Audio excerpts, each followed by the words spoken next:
चौधरी चरण सिंह विश्वविद्यालय के बीए प्रथम वर्ष में माइनर विषय के रूप में संस्कृत विषय का चयन करने वाले प्रिय विद्यार्थियों, राष्ट्रीय शिक्षा नीति 2020 के अंतर्गत आपके पाठ्यक्रम में संस्कृत विषय में आपकी जो इकाई है चतुर्थ फोर्थ यूनिट, उसके द्वितीय भाग में जो पाठ्यक्रम है उसके निर्धारण में नीति शतकम जो भर्तृहरि द्वारा विरचित है उसके श्लोक संख्या 1 से श्लोक संख्या 10 तक पाठ्यक्रम में है।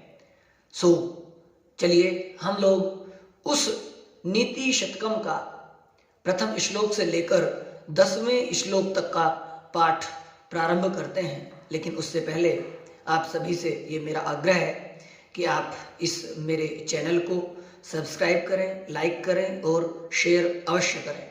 चलिए अब हम आगे नीति शतकम के पाठ को प्रारंभ करते हैं। कवि के द्वारा परमात्मा की प्रार्थना की गई है, जिसको मंगलाचरण के नाम से हम जान सकते हैं, जिसको मंगलाचरण के रूप में मंगल आचरण कल्याण की कामना के रूप में हम स्वीकार कर सकते हैं। तो हम आइए प्रारंभ करते हैं। सबसे पहले हम मंगलाचरण का पाठ शुरू करते हैं। श्री भर्तृहरि विरचितम नीति शतकम। मूलतः आपके पाठ्यक्रम में 25 श्लोक पर्यंत तक हैं, तो प्रारंभ करते हैं। सबसे पहले दिक्कालाद्यनवच्छिन्ना अनन्तचित् मात्रमूर्तये, दिक्कालाद्यनवच्छिन्ना अनन्तचिन्मात्रमूर्तये, स्वानुभूत्येकमानाय नमः शान्ताय तेजसे, नमः शान्ताय तेजसे। प्रार्थना की गई है इस श्लोक के माध्यम से कि दिक्कालाद्यनवच्छिन्न अनंत चिन्मात्र मूर्तये, स्वानुभूत्येक मानाय शांताय तेजसे नमः। कि दिक्कालाद्यन यानी कि दिक काल, दिशा और काल आदि के द्वारा अवच्छिन्न, अर्थात जिसको यानी कि उससे युक्त अपरिमेय, यानी कि ये कह सकते हैं अनंत चित्त मात्र मूर्तये, अनंत और चित्त मात्र, चित्त को जान को यानी कि स्वरूप वाले, चित्त और मात्र से वशीभूत परिभूत, और जिसको स्वानुभूत्येक मानाय, स्वानुभूत्येक मानाय अपने अनुभव के द्वारा, मानाय मानने के लिए, अर्थात जानने योग्य, मानने योग्य, अर्थात जो शांत और ज्योति यानी कि शांत है, और तेज से, शांताय तेज से, जो शांत से स्वरूप है, प्रकाश से स्वरूप है, उसको नमः, उस ब्रह्म को, उस परमात्मा को हम नमस्कार करते हैं, नमस्कार है। आगे हम चलते हैं। सबसे पहले जो इसमें विषय दिए गए हैं, कुछ पद्धतियां दी गई हैं, उनमें सबसे पहले जो प्रारंभ होती है वह है मूर्ख पद्धति।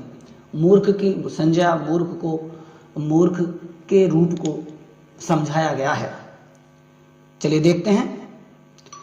बोद्धारो मत्सरग्रस्ताः, बोद्धारो मत्सरग्रस्ताः, प्रभवः स्मयदूषिताः, प्रभवः स्मयदूषिताः, अबोधोपहताश्चान्ये, अबोधोपहताश्चान्ये, जीर्णमंगे सुभाषितम्, जीर्णमंगे सुभाषितम्।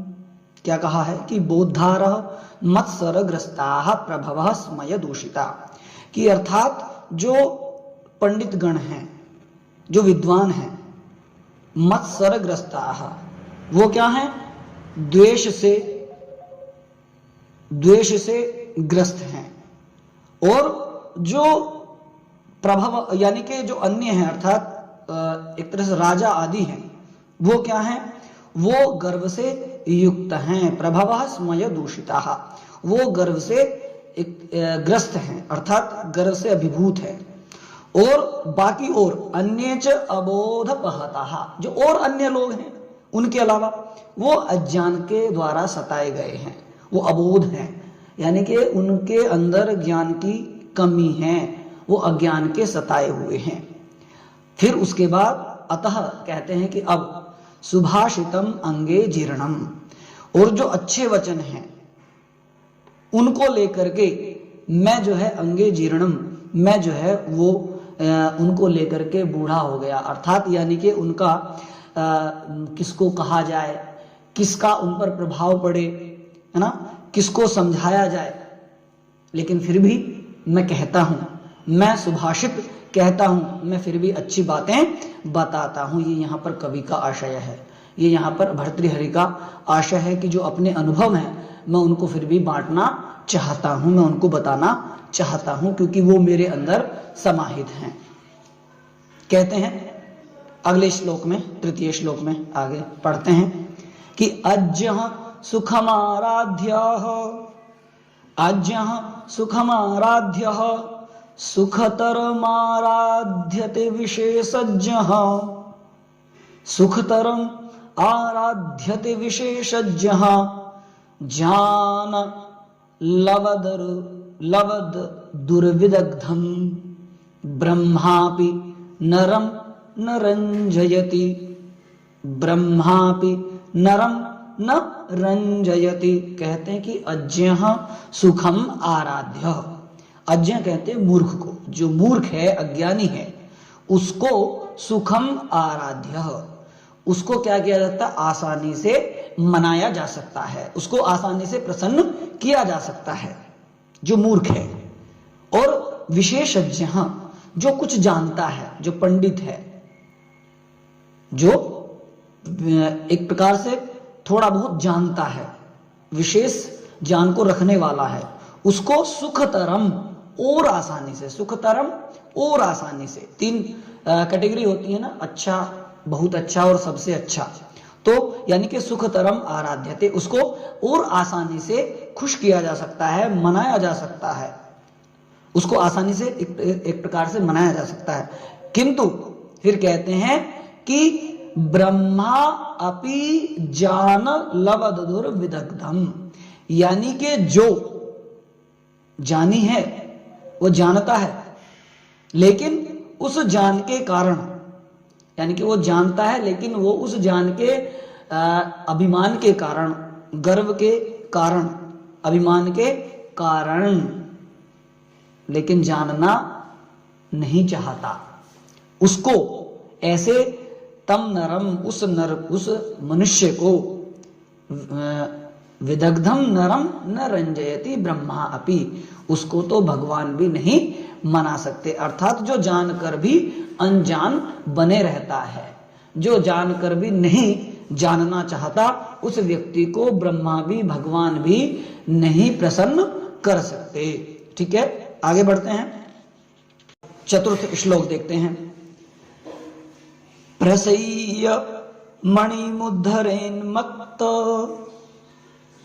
प्रसय्य मणिमुद्धरेन्मत्र दष्ट्रांकुरात् समुद्रमपि संतरेत् प्रचल दूर्मिमालाकुलम् भुजंगमपि कोपितं शिरसि पुष्पवद्धारयेत् न तु प्रतिनिविष्ट मूर्खजन चित्तमाराधयेत्, न तु प्रतिनिविष्ट मूर्खजन चित्तमाराधयेत्।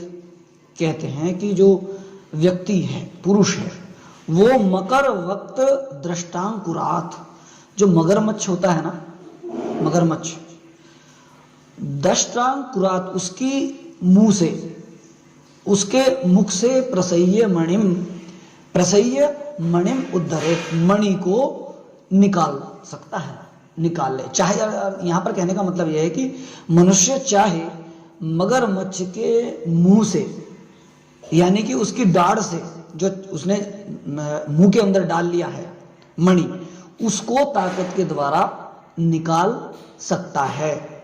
फिर कहते हैं कि प्रचलद ऊर्मि माला कुलम समुद्रम अपि संतरेत, और व्यक्ति यदि चाहे तो प्रचलद ऊर्मि माला कुलम, यानी कि बहुत ऊंची ऊंची लहरों के से, अर्थात समुद्र से, समुद्रम अपि संतरेत, उस समुद्र को, उस समुद्र से पार हो सकता है। यदि मनुष्य चाहे तो कितनी ही बड़ी बड़ी लहरें हों, उन लहरों को यानी कि पार कर सकता है, उनसे पार हो सकता है।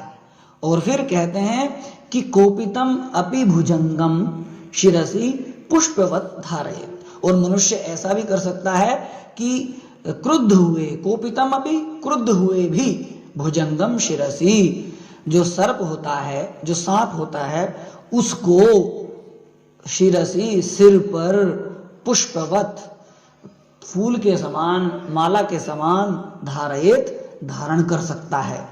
मतलब उसको, भुजंग को, सांप को, जैसे शिव हैं, भगवान शिव हैं, वो धारण किए हुए होते हैं ना, इस प्रकार से मनुष्य, मतलब उसके अंदर इतनी योग्यता वो अपनी ला सकता है अपने अंदर, कि वो उस जो क्रुद्ध हो गया है, जो गुस्से से हो गया है सांप, सर्प, उसको अपने गले में, अपने सिर पर धारण कर सकता है। किंतु ये सारे काम कर सकता है, पर एक काम नहीं कर सकता, वो क्या, कि प्रतिनिविष्ट मूर्ख जन चित्तम न आराधयेत, यानी कि जो मूर्ख है ना, हठी है, जो ज्ञान को, यानी कि ज्ञान को, अपने ज्ञान पर अड़ा हुआ है, वो मूर्ख, वो मनुष्य, मूर्ख जन चित्तम, उस मनुष्य के चित्त की न आराधयेत, उसकी आराधना नहीं कर सकता, अर्थात उसके चित्त को, उसके मन को नहीं मना सकता। तो यहां पर मूर्ख के बारे में बताया जा रहा है कि व्यक्ति इतनी वो कर सकता है कि मनुष्य जो है वो मगरमच्छ के मुख से मणि को निकाल सकता है, बहुत ऊंचे बड़े समुद्र को पार कर सकता है, और गुस्साए हुए सर्प को अपने ऊपर, अपने सिर पर, अपने गले में धारण कर सकता है। किंतु मूर्ख जन को, मूर्ख मनुष्य को, हठी व्यक्ति को वो मना नहीं सकता। चलिए अब पंचम श्लोक देखते हैं। कहते हैं कि लभेत सिकतासु तैलमपि यत्नतः पीडयन्, लभेत सिकतासु तैलमपि यत्नतः पीडयन्, पिबेच्च मृगतृष्णिकासु सलिलं पिपासार्दितः, कदाचिदपि पर्यट शव विषाणमासादयेत्, न तु प्रतिनिविष्ट मूर्ख जन चित्तमाराधयेत्, न तु प्रतिनिविष्ट मूर्ख जन चित्तमाराधयेत्। कहते हैं कि पुरुष जो व्यक्ति होता है वो यत्नतः पीडयन सिकतासु अपि तैलम लभेत, वो इतना प्रयत्न कर सकता है, ऐसा प्रयत्न कर सकता है, ऐसा परिश्रम कर सकता है कि वो तैल, सिकतासु अपि तैलम लभेत, सिकतास कहते हैं बालू रेत को, अर्थात वो रेत से भी तेल को निकाल सकता है। मतलब इतना उसमें परिश्रम कर सकता है कि चाहे तो वो तेल से भी एक प्रकार से बालू रेत से तेल को निकाल सकता है। और आगे पिपासार्दितः मृग तृष्णिकासु सलिलम पिबेच्च, और कहते हैं कि जब व्यक्ति को पिपासार्दितः यानी कि प्यास लगती है ना, यानी कि उससे व्याकुल होकर के मृग तृष्णिकासु, जो मृग तृष्णाएं होती हैं, अर्थात यानी कि इच्छा के द्वारा, मतलब ऐसी इच्छा पूर्ति कर ले वो कि वो वैसे तो प्यास से व्याकुल है, लेकिन वो उससे ऊपर होकर के, यानी कि संतुष्ट होकर के मन से, यानी कि जल के पीने का आभास कर ले, ऐसा हो सकता है। और फिर पर्यटन कदाचित शश विषाणाम अपि आसादयेत, और जैसे शश विषाणाम, जैसे वो होता है ना घूमता हुआ खरगोश, है ना, और वो ऐसा करे, ऐसा घूमे कि जो है खुजाने के लिए, खुजलाने के लिए, अपनी खुजली को मिटाने के लिए, यानी कि अपि आसादयेत, यानी कि सींग को प्राप्त कर सकता है। मतलब कुछ इस प्रकार से कुछ ऐसा हो सकता है, यानी कि खरगोश के सिर पर सींग उग सकता है। ये सारे काम हो सकते हैं, परंतु एक कार्य है जो नहीं हो सकता। कहते हैं कि प्रतिनिविष्ट मूर्ख जन चित्तम तू न आराधयेत। जो हठी मनुष्य होता है, जो प्रतिनिविष्ट यानी कि ज्ञान से अभिमान से परिपूर्ण है, जो ज्ञान के अभिमान से परिपूर्ण व्यक्ति है, वो मनुष्य है, हठी है, वो चित्तम तू न, उसके चित्त को तू न आराधयेत, उसके चित्त को नहीं आराधित किया जा सकता, अर्थात उसके हठी मन को नहीं मनाया जा सकता। धुम समुद्रिम्भते व्यालं बालमृणाल तन्तुभिरसौ रोद्धुं समुद्रिम्भते छेत्तुं वज्रमणिं शिरीषकुसुमा छेत्तुं वज्रमणिं शिरीषकुसुमा प्रान्तेन संनह्यते प्रान्तेन संनह्यते माधुर्यं वधु विन्दुना रचयितुं माधुर्यं मधुविन्दुना रचयितुं क्षाराम्बुधेरिहते क्षाराम्बुधेरिहते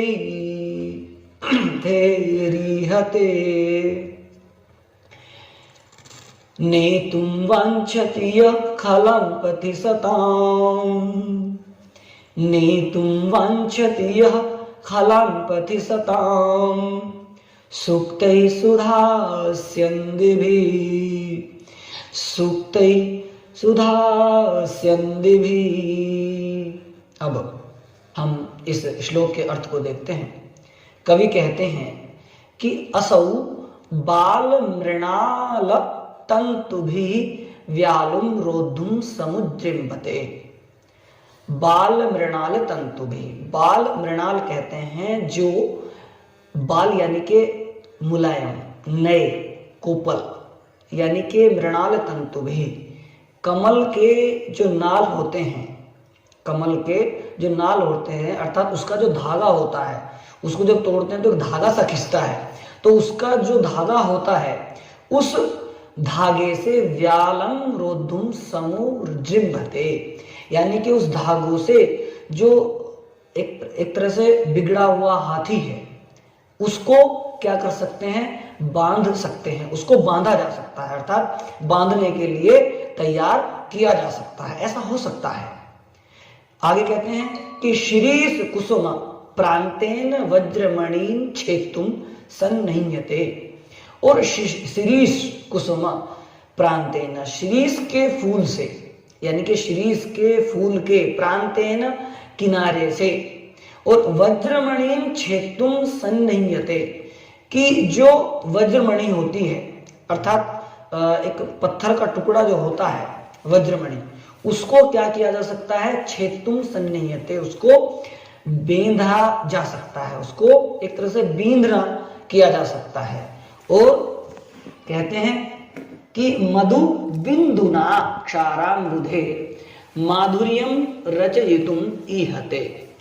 और मधु बिंदुना, शहद की एक बूंद से व्यक्ति, यानी कि ऐसे कार्य करना चाहता है या करने के लिए उद्यत हुआ जा सकता है, वो मधु बिंदुना शहद की बूंद से, यानी कि बूंद से, शहद की बूंद से क्या करना चाहता है, वो क्षाराम्बुधे, क्षार को अर्थात समुद्र को माधुर्यम रचयितुं ईहते, अर्थात समुद्र को मीठा करना चाहता है, यानी कि उस खारे समुद्र को भी मीठे करने की चेष्टा वो रखता है। और एक प्रकार से ये कह सकते हैं कि यानी कि आगे कहते हैं कि सुक्तैः यह खलान सुदस्यांधभिः, और कुछ व्यक्ति जो श्रेष्ठ व्यक्ति होता है, वो दुष्टों को खलान, दुष्टों को, सुधास्यांधभिः अमृत बहाने वाले, यानी कि अमृत युक्त सुक्त ही शब्दों के द्वारा सताम पथि नेतुम वांछते, अच्छे रास्ते की ओर, अच्छे मार्ग की ओर ले जाने का प्रयास करता है। लेकिन क्या होता है, वो उनको अच्छे रास्ते की ओर ले जाने का प्रयास तो करता है, लेकिन वो उनमें असफल हो जाता है। यहाँ पर कहने का आशय ये है कि व्यक्ति मतलब इतनी चेष्टा कर सकता है, जैसे ये चेष्टाएं होती हैं ऐसे ही जो सज्जन होते हैं वो जो दुष्ट जो लोग होते हैं उनको समझाने के लिए क्या क्या नहीं करते, अर्थात सारे के सारे प्रयास करते हैं, वो अच्छी बातों के द्वारा उनको समझाने का प्रयास करते हैं। ठीक है, आगे बढ़ते हैं अग्रिम श्लोक पर, सप्तम श्लोक की ओर हम बढ़ते हैं। कहते हैं कि स्वायत्तमेकांत गुणं विधात्रा, स्वायत्तमेकांत गुणं विधात्रा विनिर्मितं छादनमज्ञतायाः, विनिर्मितं छादनमज्ञतायाः विशेषतः सर्वविदां समाजे, विशेषतः सर्वविदां समाजे विभूषणं मौनम पंडितानां, विभूषणं मौनम पंडितानां। कहते हैं कि विधात्रा अज्ञतायाः स्वायत्तम एकांत गुणम, और वो क्या है आगे बताते हैं, मौनम, यानी कि कहते हैं कि विधाता ने मौन को स्वायत्तम एकांत गुणम यानी कि स्वायत्तता को यानी कि मूर्खता को छिपाने वाला एक गुण बनाया है, छादन उसको दूर करने वाला यानी कि निर्माण किया है एक गुण, यानी कि व्यक्ति को मौन रूपी एक पर्दा बनाया है, छादन उनकी उसकी मूर्खता को छिपाने का एक गुण बनाया है, जिसको ढक्कन बोलते हैं या पर्दा बोलते हैं। वो एक पर्दा बनाया है, परमात्मा ने एक गुण दिया है। और कहते हैं कि इदम सर्वविदाम समाजे, इदम इस सारे के सारे संसार में इस रूप में, अर्थात कहते हैं कि विशेषतः कि विशेष रूप से मौनम मौन रहना, शांत रहना, अपंडितानाम यानी कि मूर्खों के क्या है, भूषणम यानी कि उसका उनका क्या है, भूषणम भूषण है, यानी कि एक प्रकार से पंडितों की सभा में, विद्वानों की सभा में मूर्ख का मौन रहना ये उनका एक आभूषण है, अर्थात मूर्खों को पंडितों की सभा में शांत ही रहना चाहिए। ये कवि एक विशेषता बता रहे हैं, क्योंकि मूर्ख पद्धति चल रही है तो मूर्खता के बारे में, मूर्खता की विशेषता कह सकते हैं या मूर्खता की बातों को इन श्लोकों के माध्यम से बताया जा रहा है कि विधात्रा अज्ञताया स्वायत्तम एकांतम गुणम मौनम विनिर्मितम, और सर्वविदाम समाजे विशेषतः मौनम अपंडितानाम भूषणम। वस्तुतः समझ में आ गया होगा। अब हम आगे अष्टम श्लोक की ओर बढ़ते हैं। चलिए, अष्टम श्लोक आपके सामने प्रस्तुत है। ये बड़ा अच्छा छंद है, शिखरणी छंद में इस श्लोक को निर्माण किया गया है भर्तृहरि के द्वारा। देखते हैं, यदा किंचिज्जोहम द्वीप इव मदान्धः समभवम्, यदा किंचिज्जोहम द्वीप इव मदान्धः समभवम्, तदा सर्वज्ञोऽस्मि त्यभवदवलिप्तं मम मनः, तदा सर्वज्ञोऽस्मि त्यभवदवलिप्तं मम मनः, यदा किंचित् किंचित्, यदा किंचित् किंचित् बुध जन सकाशादवगतम्,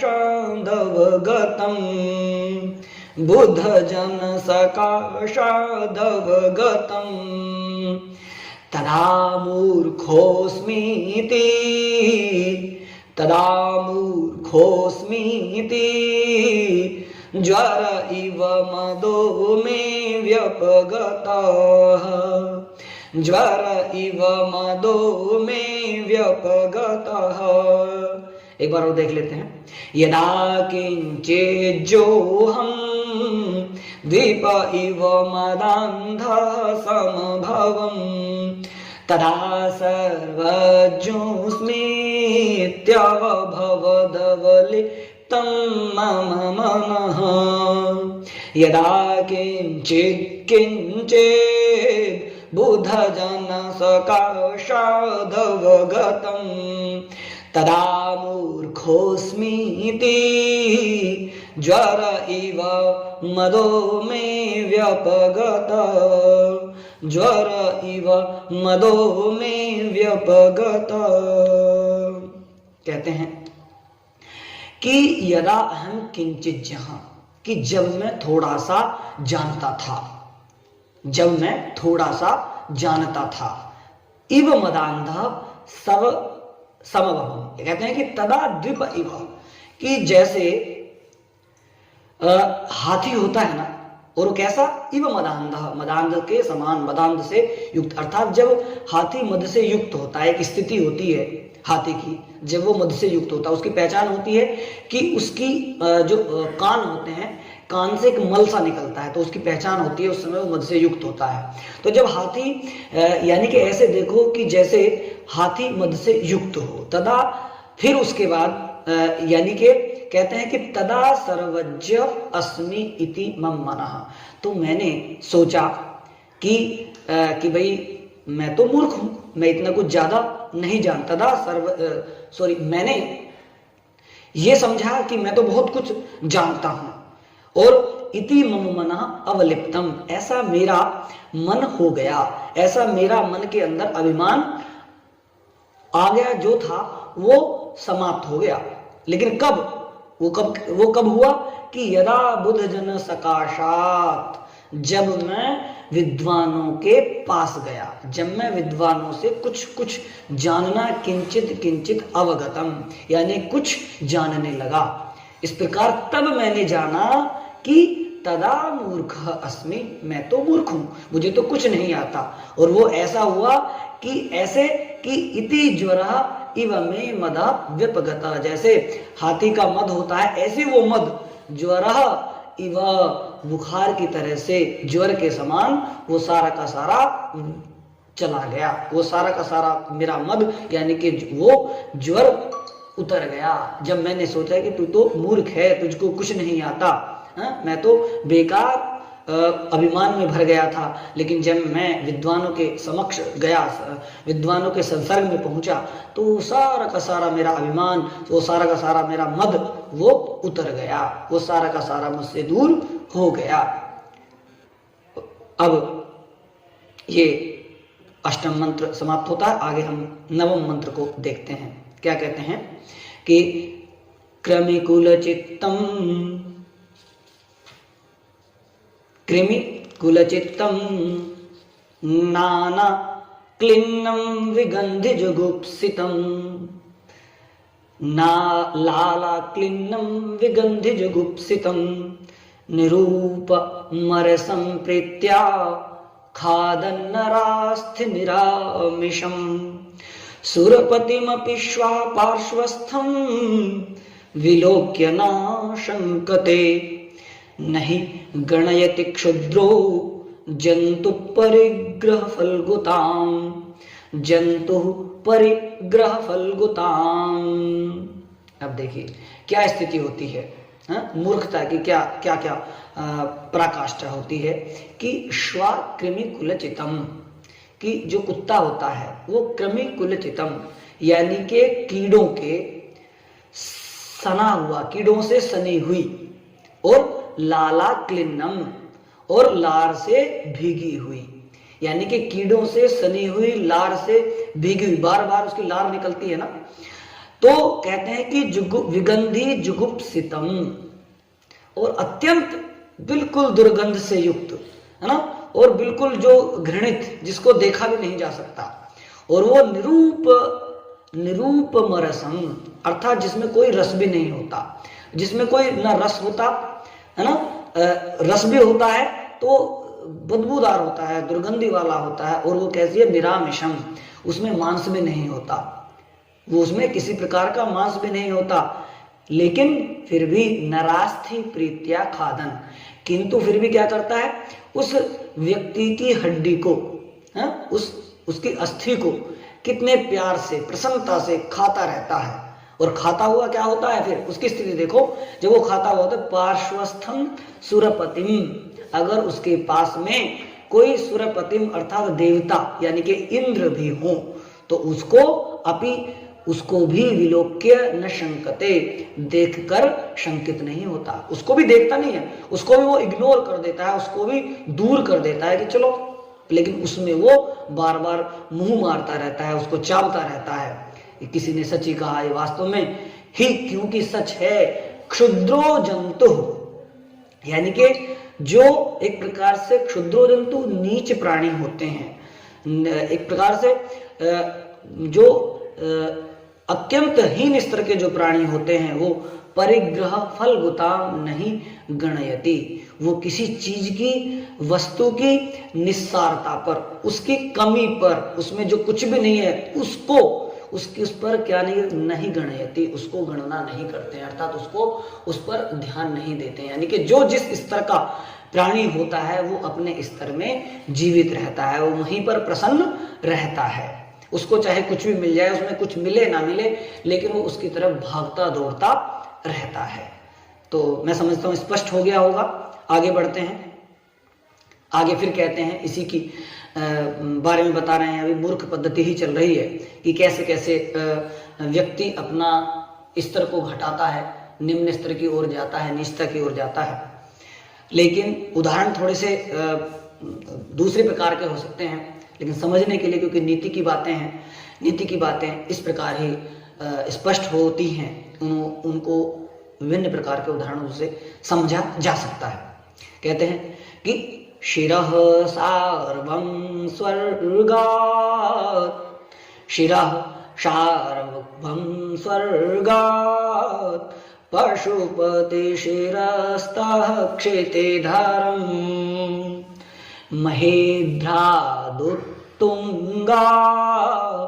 धवनिमवनिश्चापि जलधिम्, महेद्रादुत्तुङ्गा धवनिमवनिश्चापि जलधिम्, अधोधो गङ्गेयम्, अधोधो गङ्गेयम्, पदमुपगतास्तोकमथवा, पदमुपगतास्तोकमथवा, विवेकभ्रष्टानां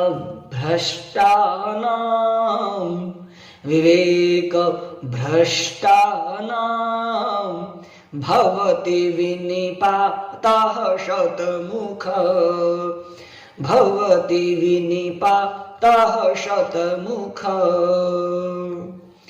कहते हैं कि इयं गंगा स्वर्गात् शार्वं शिरः, एक किंवदंती भी है और लोक प्रसिद्ध है कि गंगा को जो राजा भगीरथ थे वो पूर्वजों के कल्याण के लिए वो पृथ्वी पर लाए थे, तो उसका यहाँ पर उदाहरण इन्होंने दिया है। कहते हैं कि इयं गंगा स्वर्गात्, यह गंगा स्वर्गात्, स्वर्ग से, शार्वं शिरः, शिव जी के सिर पर आई, यानी कि गंगा ने स्वर्ग से शिव जी के ऊपर स्थान लिया, और फिर शिरः पशुपति शिरस्तः, और फिर क्या करते हैं कि उस, यानी कि उनके सिर से, हाँ, यानी कि शिव जी के सिर से कहां आई, क्षितिधरम, यानी कि हिमालय पर। उसके बाद क्षितिधरम उत्तुंगात महिद्रात अवनिम, और फिर वहां से, हिमालय से कहां पर आ गई, ऊंचे उन पर्वतों से पृथ्वी की ओर आई। महिद्रात अवनिम यानी कि पृथ्वी पर आई। और फिर अवनेचः अपि जलधिम, और फिर अवनेच यानी कि पृथ्वी से भी आकर के वहां नहीं रुकी, आगे बढ़ी और कहा जलधिम यानी कि समुद्र की ओर आई। और ऐसे नहीं आई, कैसे कैसे आई, मतलब अधा अधस्तोकम पदम उपगताः, यानी कि पता नहीं कैसे कैसे स्थानों से, नदियों में आई, नालों में आई, है ना, और कैसे कैसे स्थानों पर आकर के फिर वहां पर पहुंची। तो कहने का आशय कवि का जो है वो कहते हैं कि अथवा यानी कि इससे परे क्या बात हो सकती है, क्या हो सकता है कि विवेक भ्रष्टानाम शतमुखः विनिपातः भवति।